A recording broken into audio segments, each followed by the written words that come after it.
Good evening, everybody, and welcome to Policy Exchange.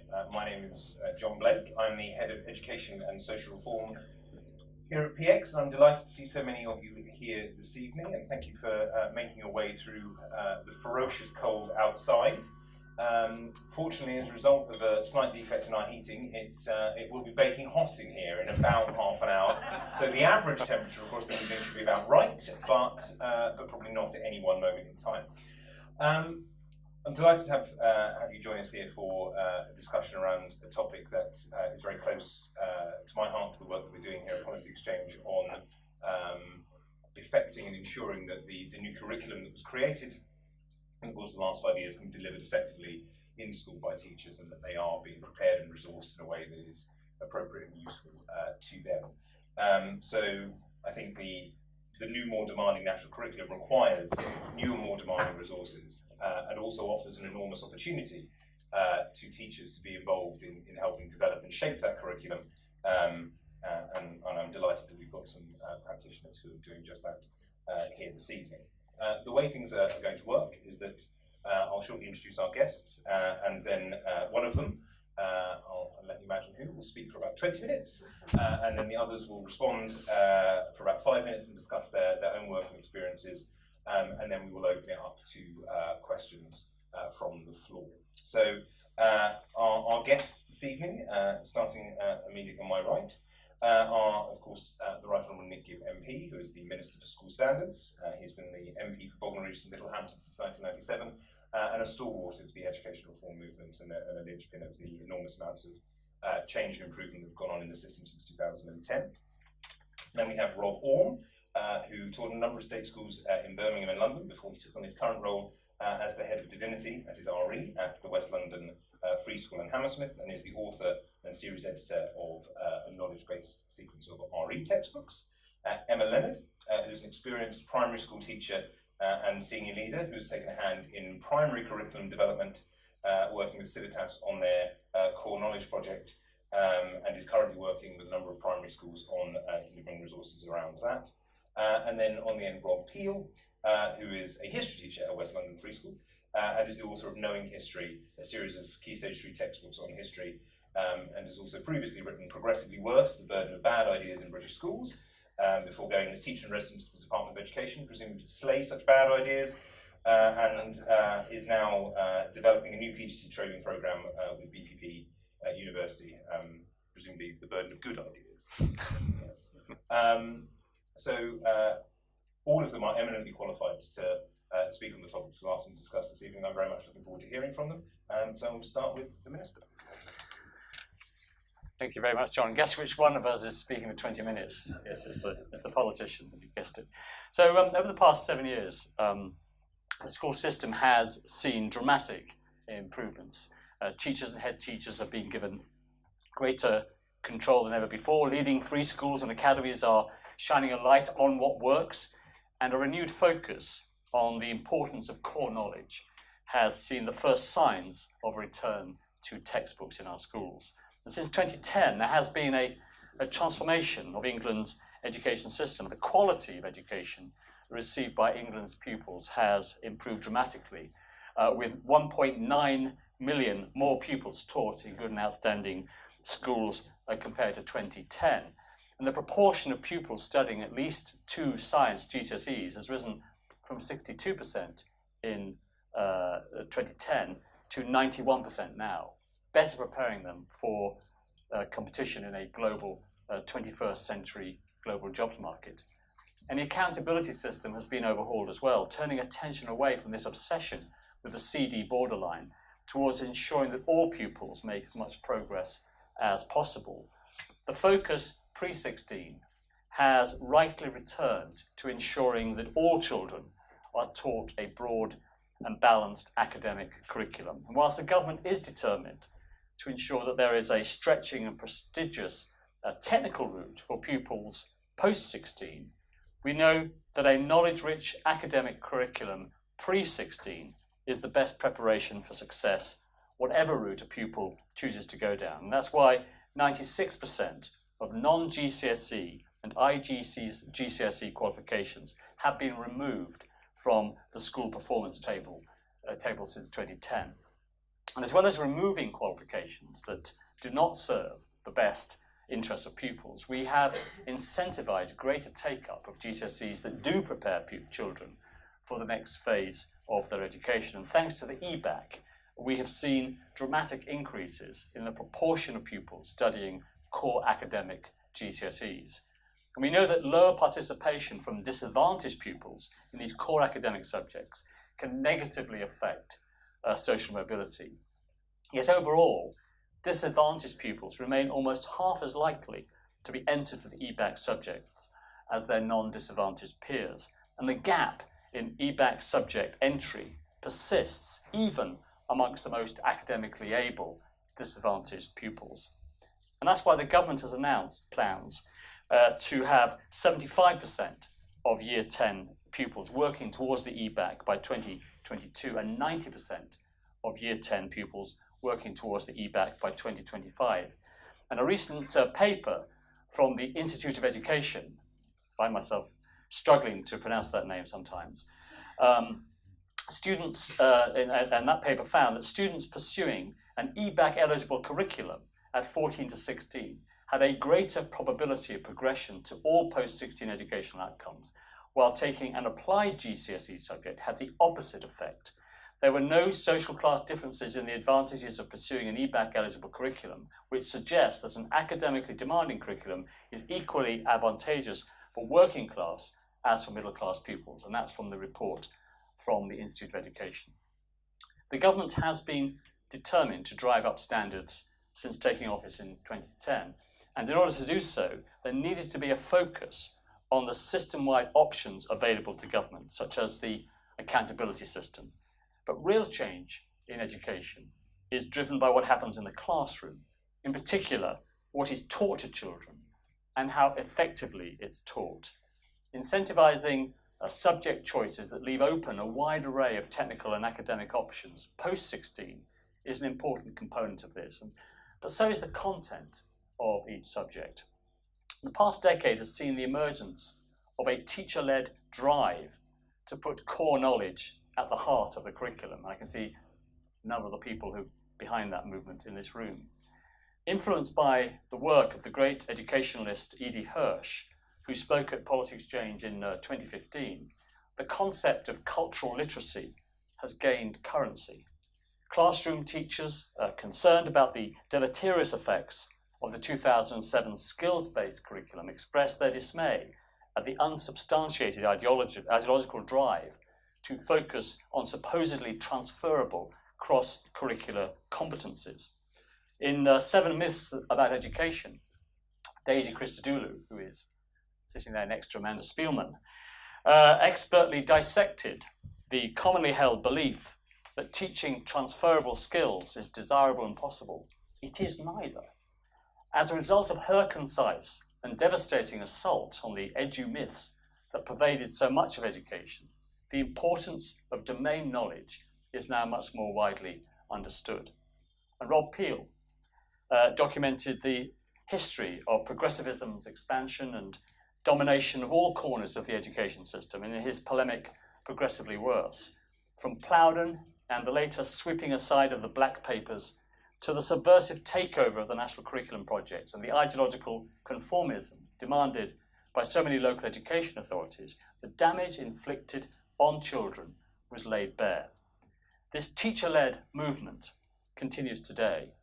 A vocal minority has formed an online community, fighting back against those who seek to return to the past. Winning converts as they go, these teachers have set the stage for important changes in classrooms all over the country. They have shifted to Overton window, as can be seen from the changing narrative of those whose influence they continue to push back. The review of the national curriculum led by Tim Oates took place in this wider context. It overhauled a curriculum that was not fit for purpose, raising the bar for what was expected and putting knowledge back at the heart of schooling. The new national curriculum insists that children should know their times tables by the end of Year 4. And this is being supported by the introduction of the multiplication tables check announced in the primary assessment consultation response earlier this year, work is underway to ensure that the Key Stage 2 reading assessment draws from the wider curriculum to help ensure that all children are being taught a broad and balanced, knowledge-rich curriculum that builds their wider vocabulary and best prepares them for the rigours of secondary school. And from the high bar set by the national curriculum, innovative academy chains and leading free schools have built and are iterating demanding curricula. I see Catherine Burble-Singh sitting quietly at the back, which is an unusual thing. Take the Harris Federation, which recorded some outstanding results this year. 3 of their schools registering Progress 8 scores above 1. Time and again, when the strongest multi-academy trusts take over a failing school, they turn it around. A stretching, knowledge-rich curriculum and high behavioural expectations for all does work. And there are a number of growing academy trusts and free schools demonstrating that academic excellence need not be reserved to London. This year, Dixon's Trinity Academy in Bradford registered a progress score of 1.22, putting it in the top 10 for progress achieved, demonstrating that geography need be no barrier to academic achievement. Leading academies and free schools show what it is possible to achieve. They provide an evidence base for other schools to learn from. Year on year, as new secondary free schools reach their 5th year and their first set of GCSE results are published, it's becoming ever clearer what works in education. Leading free schools and academies ensure a meticulous focus on developing coherent, well-functioning systems that save time and money so that teachers can focus on what is important. In turn, greater focus is given to the detail of what is done in lessons. And too often, those seeking to inform national education policy and those commenting on it miss the lessons that can be learned from what the leading schools are doing. There is a predisposition to discuss the education system at the level of school accountability or school structures. In turn, too little focus is given to what happens in the classroom, where so much attention is paid by these leading multi-academy trusts. The reading revolution that has occurred in this country over the past 7 years has dramatically improved the education of hundreds of thousands of children. And this year there are 154,000 more children on track to be fluent readers, 6-year-old children, than in 2012, thanks to the introduction of phonics. And the success of this policy is a victory for evidence over dogma. And it's a policy that other countries are seeking to replicate as a result of the success enjoyed in England. Australia is now looking at adopting the same evidence-based approach to early reading instruction. But appreciating the true scale of what has been achieved, thanks to the phonics reforms, requires an understanding of what difference has been made in the classroom. We supported teachers to adopt evidence-based approaches to teaching early literacy by providing matched funding for phonics resources and through the dissemination of best practice across the country. And consequently, the views of teachers about reading instruction slowly began to change. And by 2013, about 2/3 of primary teachers surveyed by the government agreed that using systematic synthetic phonics was important. And our reforms have been successful only because the intervention that we're promoting, systematic synthetic phonics, works and has had decades of international evidence behind it. And without the drive to promote the evidence in favour of phonics and change perceptions and practice in the classroom, the policy would not have been such a dramatic success. The question that should be at the forefront of a policymaker's mind is, how is this going to change what happens in the classroom? And this question is certainly at the centre of my thinking, as can be seen from the adoption of 2 important policies from top-performing jurisdictions in the Far East. The introduction of teaching for mastery, adopting and adapting Shanghai's approach, and the reintroduction of textbooks into classrooms, drawing on the success of Singapore. And thanks to the work of the teacher-led maths hubs, We now have 281 mastery specialists working in 789 schools. By 2023, we expect 11,000 primary and secondary schools to be involved in the Teaching for Mastery program. And this teacher-led program takes important aspects from the pedagogy that characterizes the successful East Asian approach to maths teaching and translates it to English classrooms. The national curriculum has raised expectations for primary schools, and the evidence-based Teaching for Mastery approaches provide teachers with the tools they need to meet these expectations, exemplifying the important relationship between system level and classroom level in delivering successful policies that change what is happening in the classroom. A key lesson that we have taken from the success of the Far East is the importance of textbooks.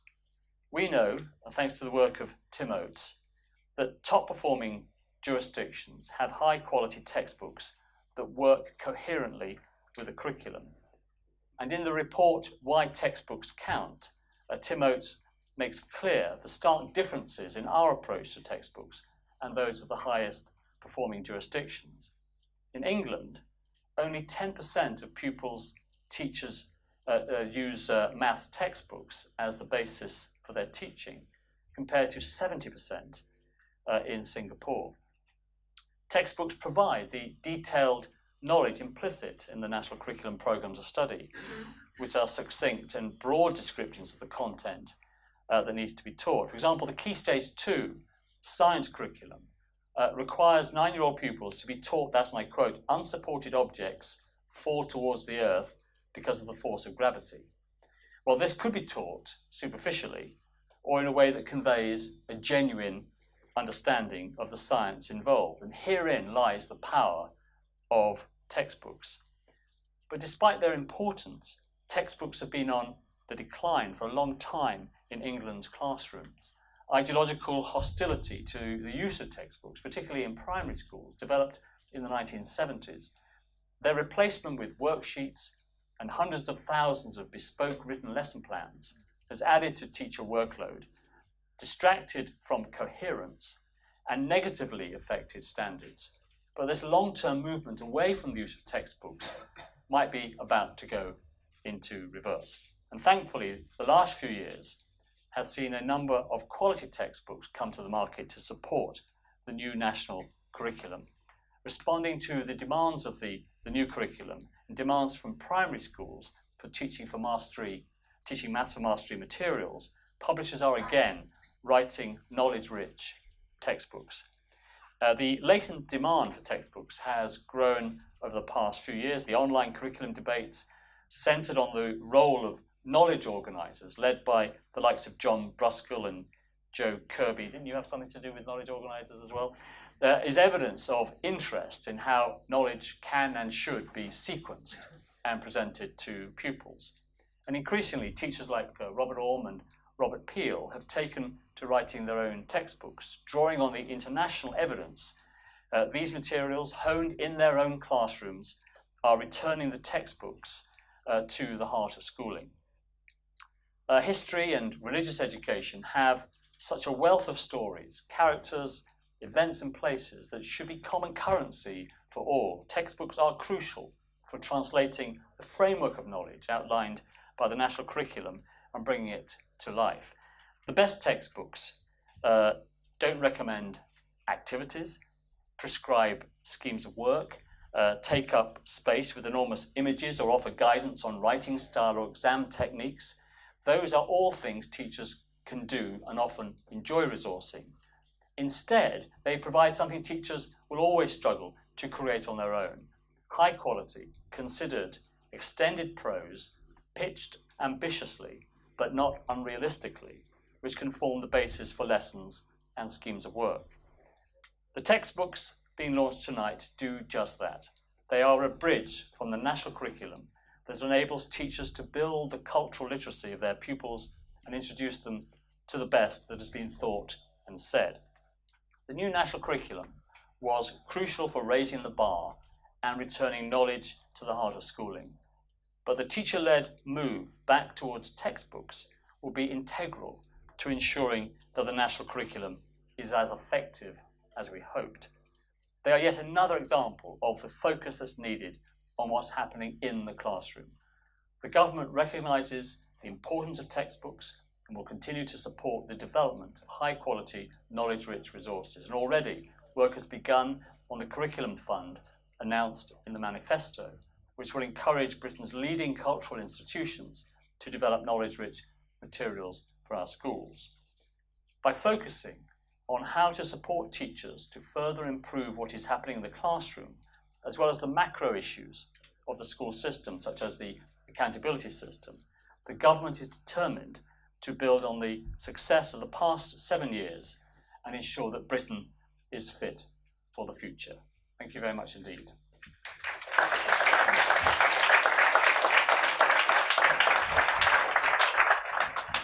Thank you very much, Nick. I think that sort of focus on the classroom is absolutely crucial, and that's why we've gathered together three practitioners to give their thoughts, reflections, and describe what they are doing and what they have done. And I'll start with Rob Orme. I'm going to ask them to speak from their seat position, if only to save me from bunny hopping seat to seat as they speak. So, thank you, John, and thank you, Policy Exchange, for inviting me to go on the panel.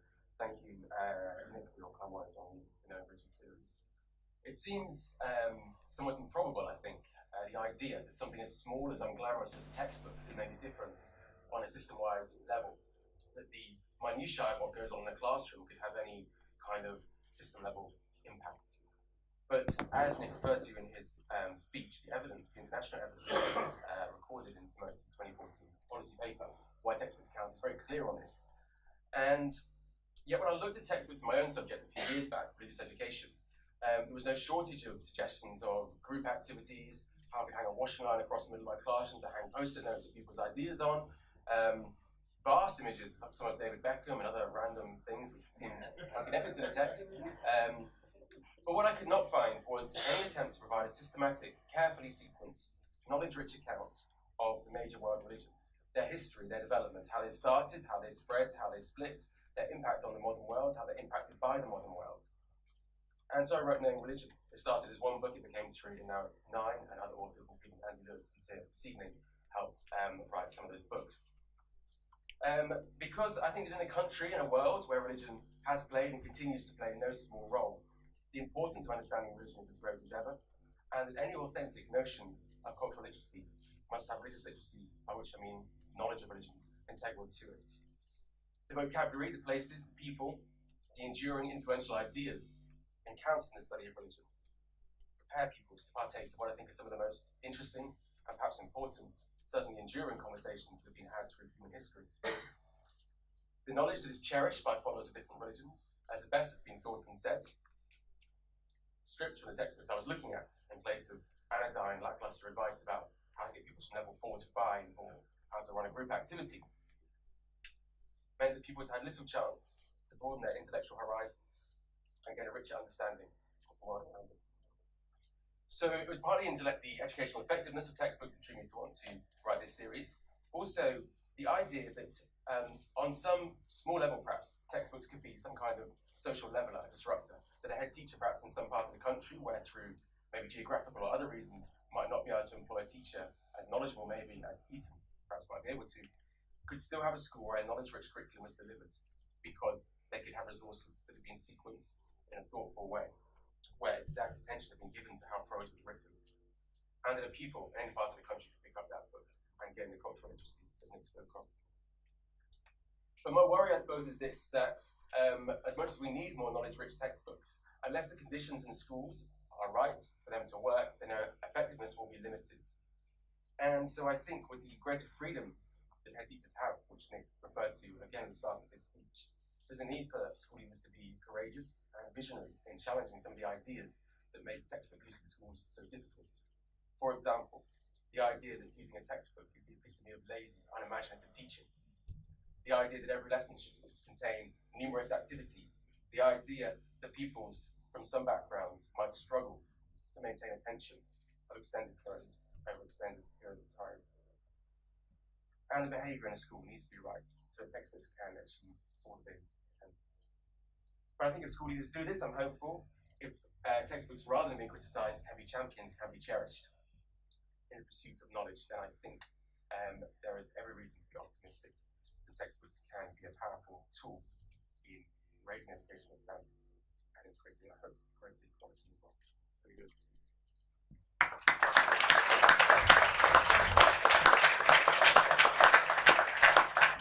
Nick mentioned in particular the necessity of currently textbooks and other sort of knowledge-rich resources in primary schools. I'm delighted that we're joined by Emma Lennard. We'll talk a little bit about her work in that. Oh, the mic. Yeah. Something is going on. My mic.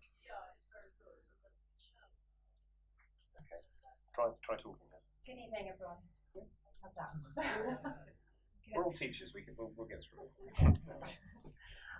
Good evening, everyone. My name's Emma Lennard, and I have to admit I feel a little bit of a fraud sat here because I haven't written textbooks like these great gentlemen. But I have had the privilege of working for the last few years with a series of textbooks. So I hope I've got something to offer this evening.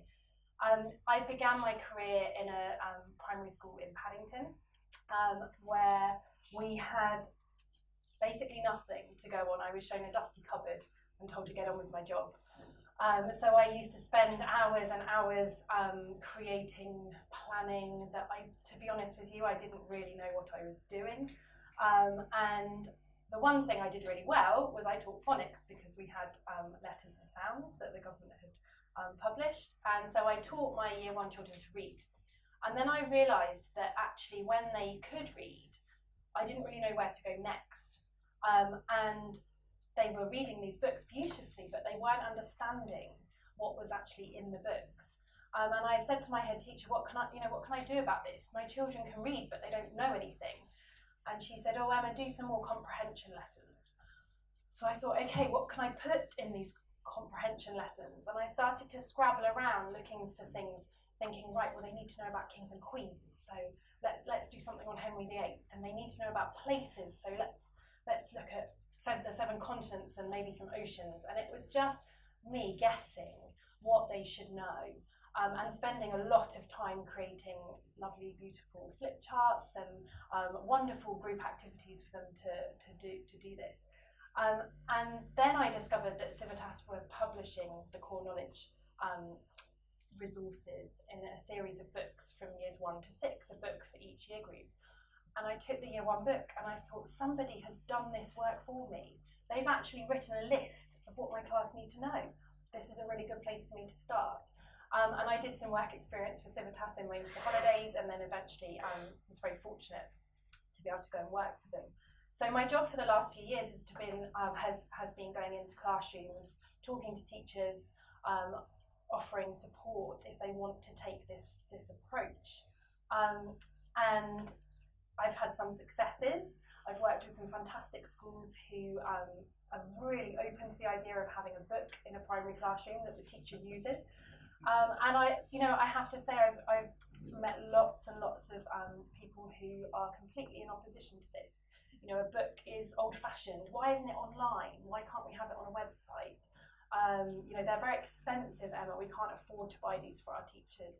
And also, how can the lessons be personalised? Because you've got it all in a book. Even though, as Rob said, the books don't contain lesson plans. That's the knowledge you need to teach. What I would say is where it has worked really well, the teachers are using those books for their subject knowledge, and they're using them as a stepping stone. So that's your starting point, and then you'll go away and watch a BBC documentary on the Romans, or listen to a Radio 4 podcast on something, and actually then take ownership of your own subject knowledge. And that's when I feel that it can be really successful, because then the teachers have passion for what they're learning.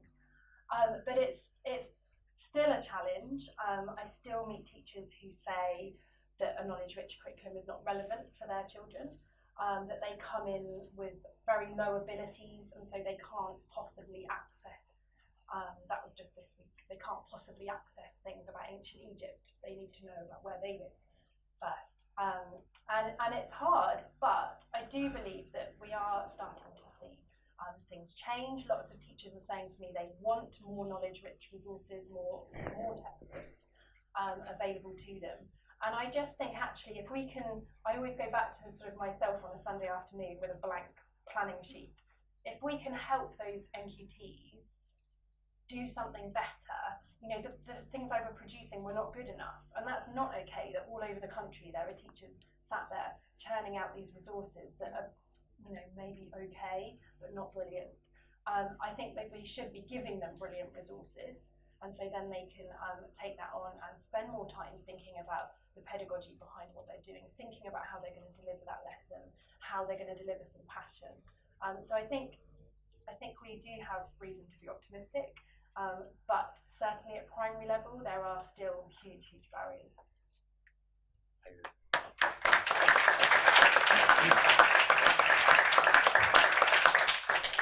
Thank you very much, Ellen. And then the man with a name for history textbooks that is just simply perfect, Mr. Robert. Sir Robert.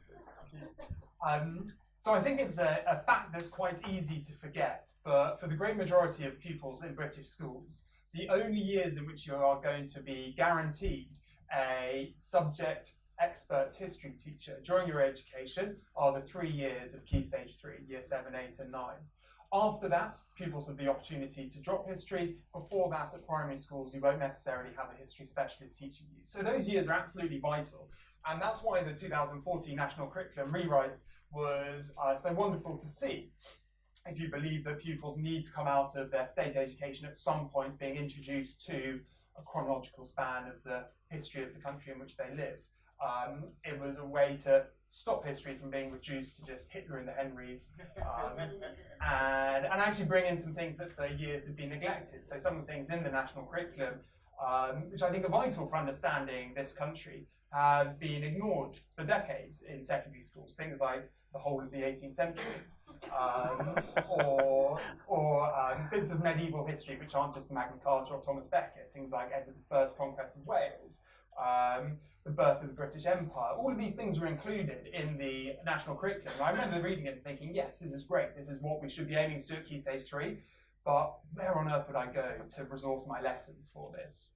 And it would be wrong to say that textbooks didn't exist before 2014 in history. There were quite a few that you could choose from. But none of them, I think, was suitable for teaching a knowledge-based curriculum to an all-ability pupil cohort in a comprehensive school. At one end of the spectrum, you had textbooks that are very much written with engagement and relevance in mind. And to give you an idea of the approach of some of these textbooks, here are some chapter headings from a very, very popular book that was actually used in the school where I trained. How smelly were the Middle Ages? Was it fun to be a nun? History mystery, what did Jack the Ripper look like? I'm exaggerating, well, I'm not exaggerating, those are genuine chapter headings. And this book was not without fault, but I wanted a book for my pupils which was a bit more respectful of their intelligence than that, and filled in quite a few of the gaps that these books missed out by focusing on things like Jack the Ripper. At the other end of the spectrum, there were some very good knowledge-based history textbooks, often used for the common entrance in independent schools and prep schools, but those weren't really very easy to use either, simply because they assumed so much knowledge. And for pupils coming to a school without a hinterland, a kind of general awareness of British history that they gained from elsewhere, they were too difficult to use. So my aim for this book, which is the kind of history equivalent of the religious education titles that Rob Orme series edited, was to provide something that is rigorous, but also realistic in terms of teaching in a comprehensive school. And if you were to look at it, I thought I'd talk about just 3 or 4 different features of the books that are common to both Rob and mine. If you were to look at the books, the most notable thing is probably what they don't have inside them, and then we have a stool at the back if you do want to investigate further. So some of the things that will be missing are things like cartoons, comic strips, kind of horrible history styles jokes, contemporary references, things quite common in other textbooks. And I think, you know, those things don't really belong in a book for pupils between the ages 11 and 14. But there aren't primary or secondary sources. There isn't any advice on how to write extended writing or essays. There aren't overarching inquiry questions. And that's because I think those sorts of things that teachers can do and are willing to do and are able to do very easily themselves. But what teachers can't do with much ease is write long, extended passages of prose, which is fact-checked and which is thoughtful and which is carefully sequenced over a weekend prior to having to teach it. So that's what these textbooks aim to do. So just to talk about kind of three different focuses that they have. It's a word that the minister used and that Rob used as well, is sequencing. I think that's the most important thing when you come to write a textbook in a subject, well, in any subject actually, is ensuring that the prior knowledge is in place before new knowledge is introduced. And it sounds very obvious, and history is quite easy to do this because conveniently it tends to sequence itself chronologically. But there are times where you have to put a bit more thought into it. So to give an example of things I've been teaching recently, just over the last couple of weeks, you need to make sure you introduce Puritanism before the character of Oliver Cromwell crops up. So I made sure that was there in the right place in the book. Before you teach the Crusades, you really need to make sure you study the medieval church so you can understand the sort of intense religiosity that inspired it. Before you teach transatlantic slavery, you need to have some understanding of the plantation economy and how that worked and why that prompted empires to start transporting slaves across the Atlantic. So sequencing, I think, is absolutely vital, even down to the individual paragraph, thinking, are there too many new concepts in this paragraph which is going to overload pupils' thinking? You need to really make sure that you're drip feeding all of the information at a pace that pupils can keep up with. Secondly is choice of content, which is always controversial in history, and I think when I said this was going to be a knowledge-based textbook, there were lots of critics out there who are hoping to find some sinister sort of political undertone in the text, which, fingers crossed, I think it does avoid. Much more on my mind was actually just trying to work out what the most important content is for pupils with, one assumes, and I think it's important to do so, no prior knowledge of the period whatsoever. What is the most important content they need to know? And I think there are two things you need to think about. Sometimes you do need to simplify it a bit more than your kind of university supervisor would be happy with, but that's because they're novice learners. So it's okay, I think, to introduce the feudal system, even though academics would say, well, we're terribly out of date as a concept. And then secondly, concrete examples are absolutely vital. I remember when I first thought about the Glorious Revolution with James II, I said he was a tyrant. No one really understood why. You need the concrete examples. You need the fact that he pickled his enemies' heads in vinegar so he could preserve them and send them around the country to show what happens if you rose up against him. That's the sort of thing that really sticks in people's minds. And numbers as well. They always want to know numbers. Transatlantic slave trade. How many slaves were transported by the British? You need to make sure 3.1 million. You've got it in there because that gives pupils a sort of concrete hooks to help them understand more abstract ideas. And then the last point about the textbook, I think, there was a tweet sent out negatively about this event that I saw earlier today. I don't spend all my time on social media because I'm a teacher, but this one did catch my eye, which said, textbooks, why would you ever want to limit a pupil's education to a textbook? And I thought, that is not, it's odd. It shows this anti-textbook ethos that people immediately assume that's what you want to do. Because you've written a textbook, this is the exclusive resource in your lesson and nothing else is allowed in. That's not the case. We supplement this with all sorts of things about Standard Free School, with primary sources, videos, clips and documentaries, bits of local history, little micro studies of things. But the important thing is that what sits behind that, what gives the pupils the context which allows them to understand those things, is the content that is there in the textbook, which they read prior to those other things. So that is the thinking behind the textbooks. Very good. Thanks very much.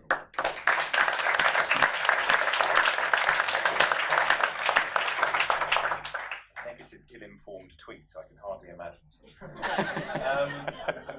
Thank you all very much for those perspectives. It's now an opportunity for you as our audience to ask questions. I would ask that they are questions, and that means that your voice should go up at the end, and ideally they shouldn't start with the panel agree with me, and they should be relatively short. So if you're still talking when everyone else has gone home, you have failed that test. If we can take them in the usual groups of three, so if I can see anyone who would like to ask questions. So on there. John Bald, I'm an independent consultant and I run a small charity called A Book on My Own. We provide books for children who wouldn't otherwise have them. And it's surprising how often the books that the children choose are textbooks, because they haven't got them in school. And in particular, the question for the panel is about cost. The company CGP has made its founder about £50 million through providing textbooks which are very simple, usually quite well written, and give the information that people need at a price they can afford, usually between £5 and £10, £5 with a school discount. Now, I'm just interested in what the view is on cost, and perhaps on comments on why this company has done so well by allowing parents to buy what the schools are not providing.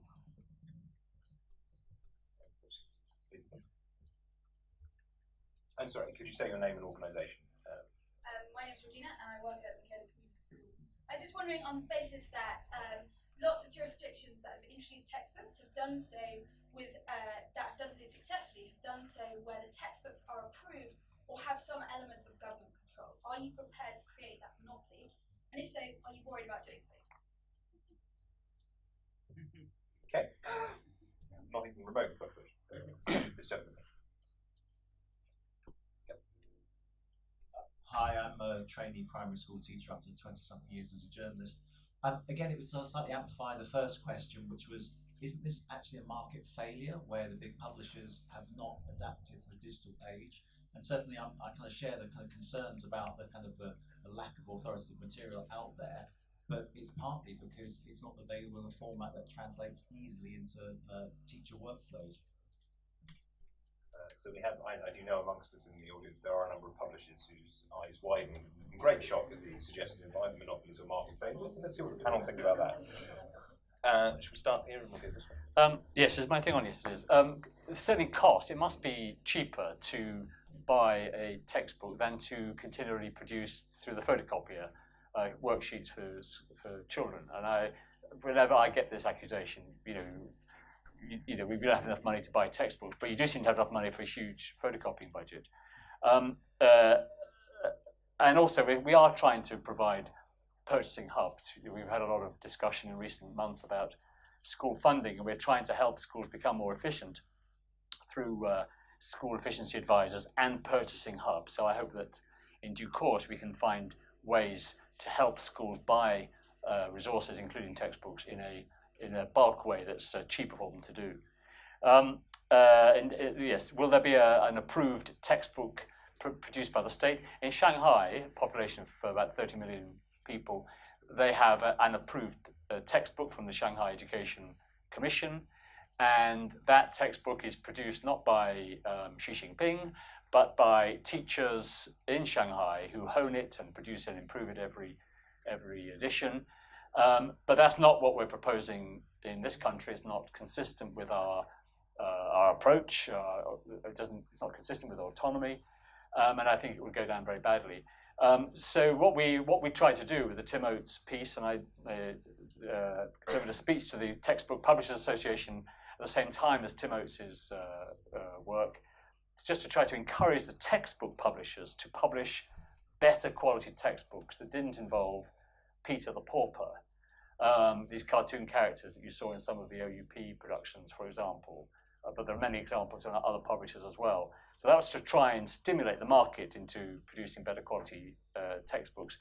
We do have the maths hubs. We want the maths hubs to demonstrate the use of a textbook, either the Shanghai or the Singapore textbooks. And we did have a quality control threshold that did throw up only one that passed the threshold, the quality threshold. But that is a temporary phenomenon while we wait for the other publishers to improve the quality of their textbooks. Then I hope we'll have 2 or 3 textbooks at least. And that really responds to the market failure question as well. The question of cost, John's question, I'd echo on this, that I think if textbooks are of a high enough quality, then it's about priorities, and the school will prioritise buying textbooks if they are worth the money, essentially. But certainly we were really keen with the No History, No Religion series to keep the cost at a price where they could be used in every classroom. On the technology question, I think it's easy to perhaps overemphasise the extent to which putting a textbook in digital format would be innovative. I think more innovative probably in education would be to have a class of textbooks and every people reading from them silently in many ways, taking it in turns to listen to what people read and a lesson working that way. I think there is value still in something that can be held, a physical book that we flipped through rather than material that's stored on a screen. And Georgina's question on government-sponsored textbooks, I think I personally prefer the idea that someone could come along in 5 years and write a better textbook, and that there could be a competition to increase the quality of textbooks rather than the one particular prescribed. Yeah, I think in terms of cost, I think we've got to think about recruitment and retention of teachers. You know, that the teachers might not spend time in school doing the planning, but they're at home at the weekends, during the holidays, etc., planning their lessons. So if it can save some of that cost and keep teachers in the profession, I think it's worth investing in.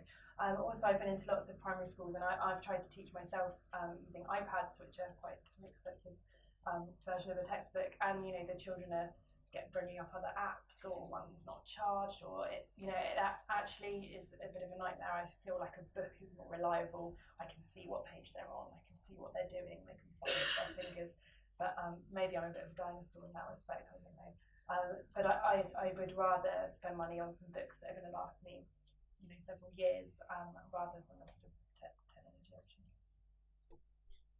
Yeah, I'm not sure how much there is left to say. I think that's answered the questions pretty comprehensively, but I would just add on the question of cost. It is really important to recognise what the alternative to using textbooks so often is in schools, which is teachers crowding around the printer every single morning, pulling their hair out because period one's about to start and they still haven't printed off this year's the information sheets or worksheets for that lesson, printing them off, getting them read and filled in, and then those going in the bin. And I think it was the environmentalist in me that actually first made me an advocate of textbooks more than anything else. Whereas a textbook, you don't put it in the bin, you keep it from year to year, and it is a big upfront investment, but you know, history doesn't go out and fade too quickly, so hopefully they do last for a good few years before you think of having to spend that money again.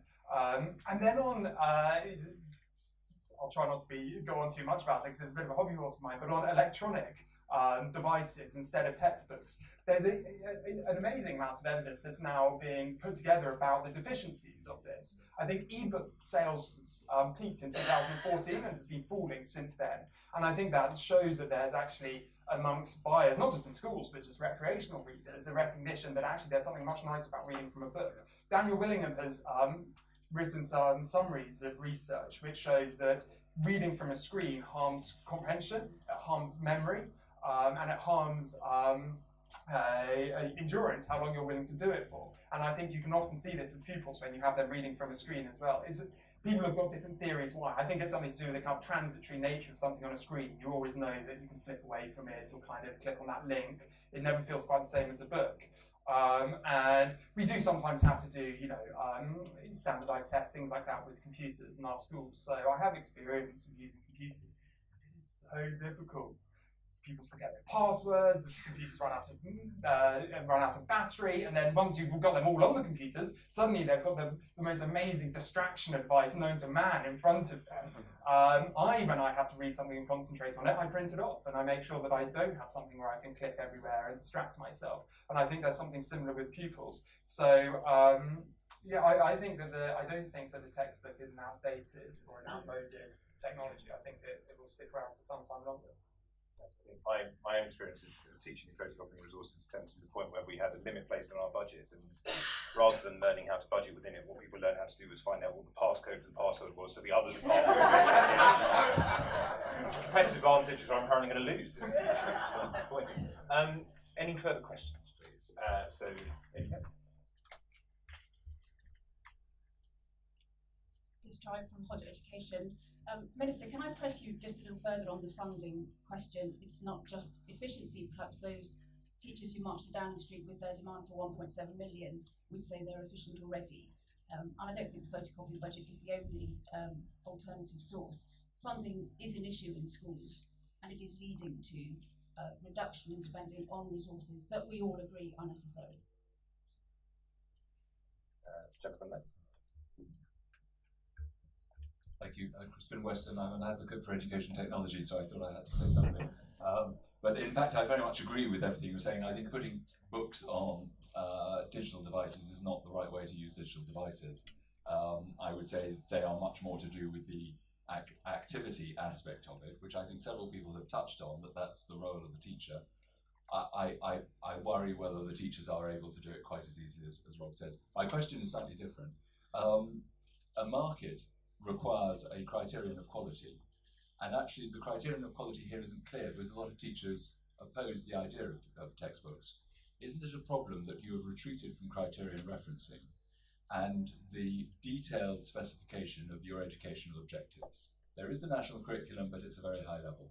If you could specify your educational objectives effectively, and I accept rubrics didn't do it well, then you could make the argument more objectively that textbooks were really more effective than the alternatives. And then the gentleman. Harry Fletcherwood, Institute for Teaching. There's been repeated reference to what teachers add to a textbook, like a choice of explanations and images, local studies. This can be just as time-consuming as writing your own textbook, and can also potentially be just as misguided, definitely in my own experience, or my own practice. How do you see this knowledge being codified, and specifically, what role do you see for teacher guides to go alongside a textbook?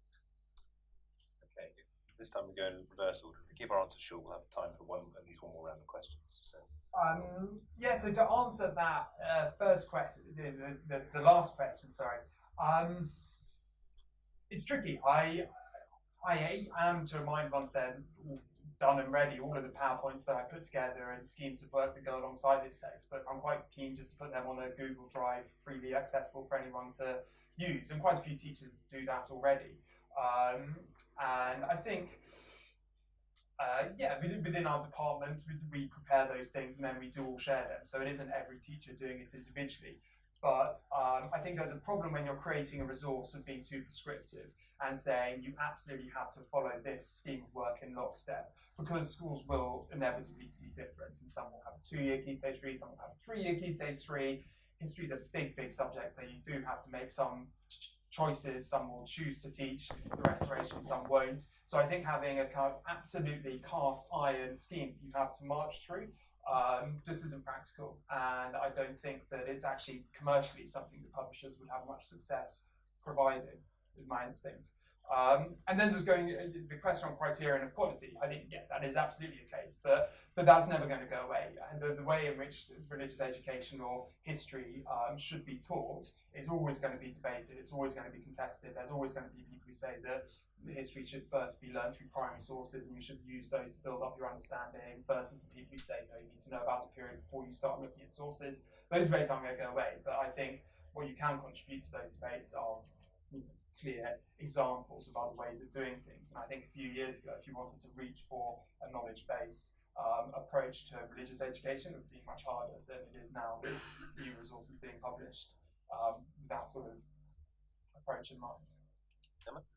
I think to respond to Harry's question, when I first started working for Civitas, we only had the books. We didn't have any resources really around the books. And teachers were saying, we can't use these books without lesson plans. My sort of feeling then was, I don't want to write a lesson plan. I don't want to tell somebody how to do their job. But if that's what everyone's asking me for, I'll give it a go. So we wrote lots of lesson plans. Now teachers are saying, this lesson plan is fine, but I need to know what to say. I want more of a script. And I need a flip chart to go with it. And what am I going to print for my kids to do?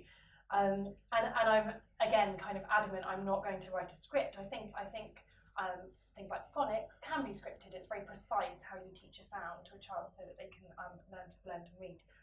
With humanities, I think we need to free it up more so that a teacher's passion can be conveyed in the lesson. So I'm digging my heels in and saying no scripts for the core knowledge resources. But I think the teacher guides are very important. A lot of teachers use what your year 1 child needs to know as their guide for their subject knowledge. And I think obviously lesson plans, at the moment we're working on a project to share lots of lesson plans between schools, trial them, improve them, etc.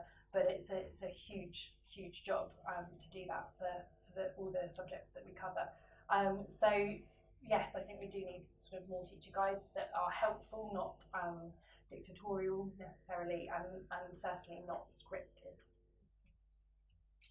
To take Harry's question, I think There is a vital need to distinguish between resourcing, and which is very time-consuming, and planning, which I think I would disagree. I'd argue is less so. I suppose it depends on your idea of how things should be taught. But I think when we talk about planning a lesson at Western and Preschool, what we mean in my own subject is that the teacher thinks about perhaps 10-15 minutes how they can communicate the material to pupils, what analogies they might use, what story they might tell, what they might link it to, that sort of thing, rather than something that's particularly time-consuming and make activities. So I would agree with Emma. I think any attempt to try and codify or make scripts is problematic because it is essentially a interaction, I suppose. Yes, on the issue of school funding, Liz Tribe from Hollow. I used to be such a fan of you, Liz Tribe. Now you've asked that question. No, thank you. But we have increased school funding from 41 billion this year to 43.5 billion by 2019-20. We've protected school funding in real terms in the last Parliament. We've protected school funding in real terms per pupil, which is better than just real terms in this Parliament. And that's in a context of dealing with a very serious budget deficit that was triggered really by the financial crash of 2007-8. When we came into power in 2010, we had a deficit. We had a budget deficit. We were spending 700 billion. We were getting in an income 600 billion. We had that 100 billion pound gap between expenditure and income that we had to borrow from somebody, and they would only go to lend to us in the, particularly at that time, if they knew we were going to get rid of it. And that's what we've had to do. We've had to bring that 100 billion down. That's what austerity has been about. And now it's 50 billion. So after 7 years of struggle by the British people and businesses and Whitehall, we've got that down from 100 billion to 50 billion. But it has to go all the way down to zero. And in that time, we have not asked schools to contribute to that deficit reduction. We've protected their funding in real terms. The last Parliament protected real terms per pupil in this Parliament. They are making a contribution in the last couple of years through the higher national insurance contributions and higher employment contributions to teachers' pension. And that's what's led to the marches into Downing Street and so on, those extra costs. But in the context of this very serious budget deficit, I think schools, I think we have negotiated a very good settlement with the Treasury. And I think there is funding available, particularly with the advice that we're giving to schools on efficiency and the purchasing hubs that we're implementing to help schools tackle those cost pressures. I think schools are in a better place than they could otherwise have been in, frankly.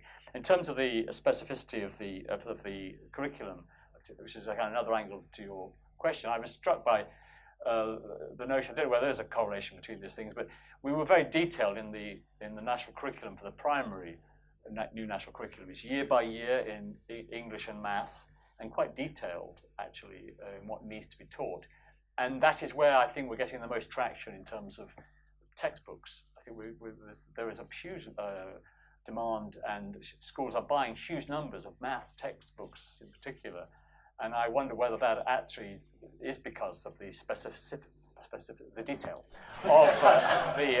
of the primary curriculum compared to the secondary curriculum, which is much more high level, 3 or 4 pages for history and 3 or 4 pages for geography and so on for Key Stage 3. Thank you very much. To say that the work that I'm currently doing as part of our curriculum project is around this issue of intermediary documents between the national curriculum and what teachers are actually doing, and attempts to answer some of these questions. So you should definitely read that when I put that out. If people are brutally short in their questions, we can have one more round and go. So if we start at the back with that gentleman there. Thank you. My name is David. I'm head of department at a East London comprehensive. We've recently started teaching the reformed qualification at A level, and one of those further maths still has no textbooks associated with it. We are currently resourcing from scratch. We talk a lot about accountability for teachers. Is there some form of accountability we can have on exam boards and publishers?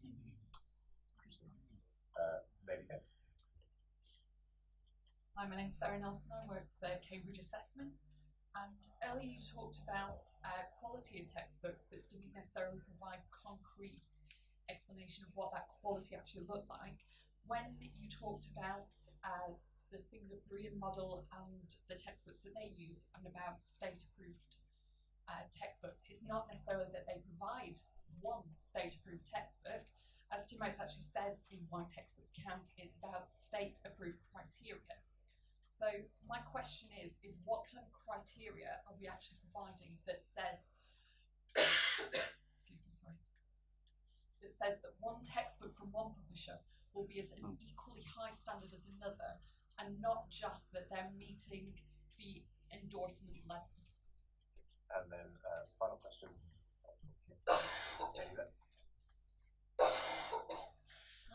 Emma, you referred to the Name and organisation. Jane Harley, Oxford University Press. Emma, you referred to the anti-textbook culture in primary, and certainly we've observed that in many primary schools that they see maths mastery particularly as an opportunity to take from pub schemes of work, but then pick and mix rather than buy textbooks. And I'm just concerned about how that potentially loses some of the coherence that we're looking to Southeast Asia in terms of kind of bringing the mastery program effectively to this country. So I'm interested in asking you all how you change these embedded behaviours and what risk you do see for mastery and being able to roll this out with a kind of growing academic strategy style culture. Okay, so the length of your answer is now stands between these people and the freezing cold night, so choose accordingly. If we start with Emma to answer that question, then Rob, and then the Minister. It's a great question, Jane. I struggle with this actually because lots of the teachers I work with have that mindset of, a textbook, or I'll be seen to be lazy if I'm using a textbook, or it won't be relevant for my children, I'll need to personalise it. And actually, when I was teaching in a primary school, we brought in the Numicon maths programme, and I was told to take the programme, put it into my own planning format, differentiate it 3 different ways, and it was great having something to work from. But then I was picking and mixing it up, and I'm not a maths expert at all. So I do think it's a problem. I think the best way with primary teachers generally is to sort of be smiley and friendly and not tell them they're doing a terrible job. But I think sometimes actually, I do say, look, try the textbook, see how it works.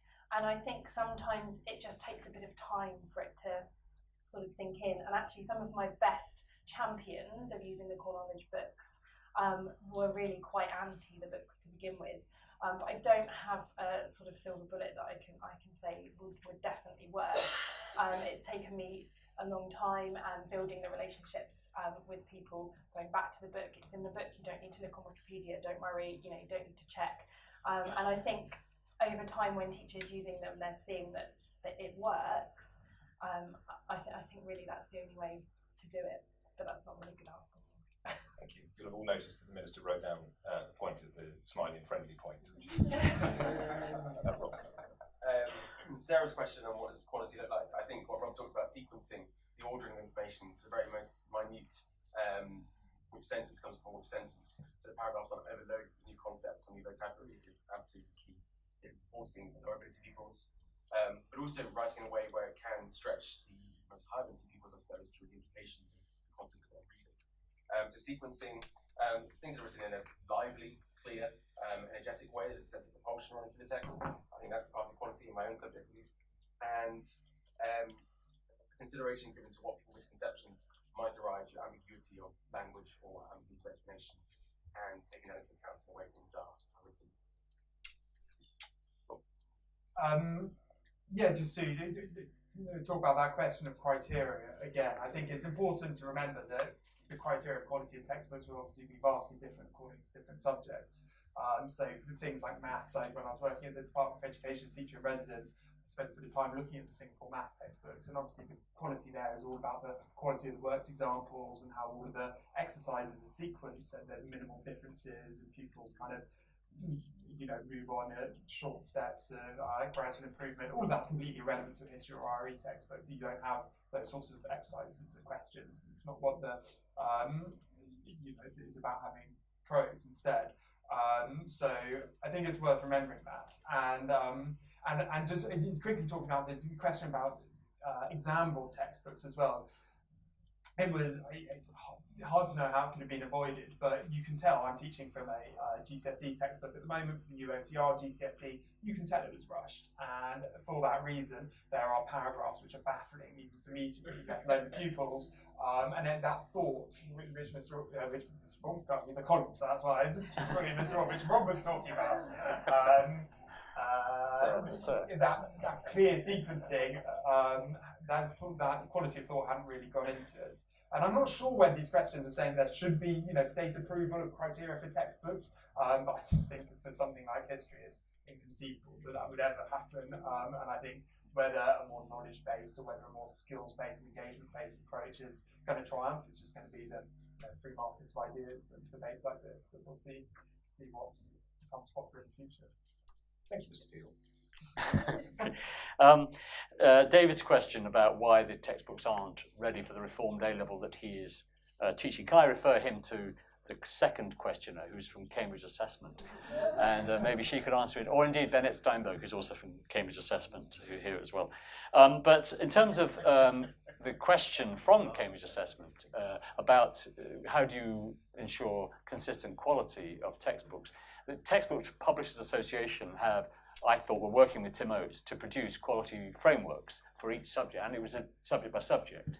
So there were certain criteria that they all had, and that was all, I think, agreed between the publishers so that they could publish textbooks that were of broadly the right quality, even if they differentiated themselves on other issues. And in terms of Jane's question from OUP about changing attitudes, I think it is just one of those battle of ideas that we are busy engaging in as a government, whether it's phonics, whether it's how you teach maths, whether it's the curriculum, whether it's the quality of the assessment, the examination reforms that we introduced, whether it's changing behaviour in schools and giving teachers more powers to enforce better behaviour.